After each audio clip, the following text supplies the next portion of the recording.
Welcome, and I want to talk to you today about the design process I've undertaken for the Kiddy Car. Now, it's not going to be a full-blown replica of a Land Rover. It's really there as a sort of similarity and taking a number of design features. I did, though, want to use some of the work obviously done by Land Rover and some of the dimensions so that it looks right in scale. And one of the pieces I started with was this line drawing. This is a 88-inch chassis, but it was really useful for purposes of the design. So what this gave me was the position of the various things like the outriggers, the length of the chassis rails, and various position parts. Obviously, there's some bits which are not going to replicate. You can see here that there's a change in profile from the side, and the Kiddy Car's just got straight rails, so that was not going to be replicated. But overall, I wanted to use this as a basis. One of the key dimensions for me was from this point all the way to the back cross member, so dimension D. So dimension D here is 3.42 meters, and I was going to use for that section along there, I was going to use 1.5 meter long rails. Some economics regarding the postage, and that was most economic length. Also, I built hacky racers around 1.5 meters length, and I think they work quite well. So what I did, I took really 1.5 meters along there and then divided it by 3.42. That gives me my scaling factor for all the other dimensions, which comes out to around 0.43. So basically taking any dimension here and then multiplying it by 0.43, it allows me to get to what I need to build the chassis, at least at this point. One of the other key dimensions here is H. So H is the wheelbase. I picked 90 inches for my wheelbase.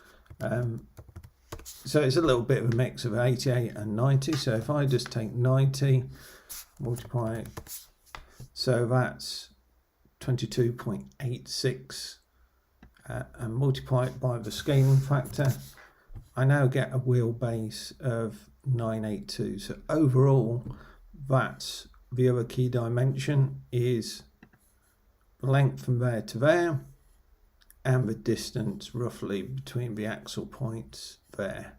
So working with those, I can now progress forwards in terms of the build. So my next step was really taking this overall layout and converting it into a 2D CAD layout using Fusion, and there we are. So that's really a very simple drawing. It's not really complex.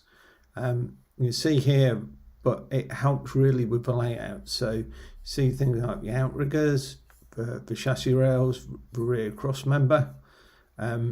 Here is obviously the track.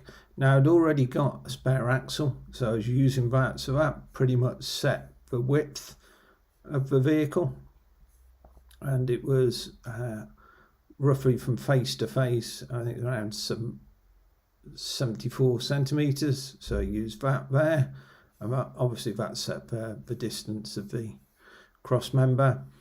The wheels handily came out, looking at the dimensions of the Land Rover wheels, I'd already got some wheels which, with the scaling factor, came out to be very similar. Now, they don't look Land Rover wheelish, but they are readily available, and honestly, that will do. Here you can see just checking out steering angles, making sure that there's enough more than enough actually, steering angle based on my design of the axle here. These two boxes are the SLA batteries I'm going to use. So they're going to sit in what would be traditionally the engine bay. So that was all good, they would fit. The motor itself, although not shown, will fit in between this member here and the axle. So that will sit there. It's nice and low. All this helps, especially with the steel chassis, to put the centre of gravity low. I then worked on a side.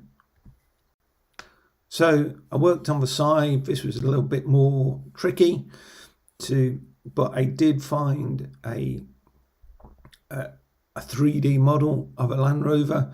I was able to scale off there, plus some other videos which have the dimensions, such as the height from here to here, which are quite key. So I've been able to then just do an approximation of what the side looks like. It's not fully formed in that these have a radii on the real sort of Defenders. The series, they tend to be circular. Defender, you've got this sort of profile, and and I put a person in. It needs to be a stick person at the moment. Approximation of a sort of 6-7 year old in terms of size has gone on there, and I was just playing with some dimensions on the different wheels. These are equivalent to 38 centimeters diameter. This is 36. So just trying making sure that if I did change the wheels in the future, there's enough size. So that's really as much design work I did before I started fabricating.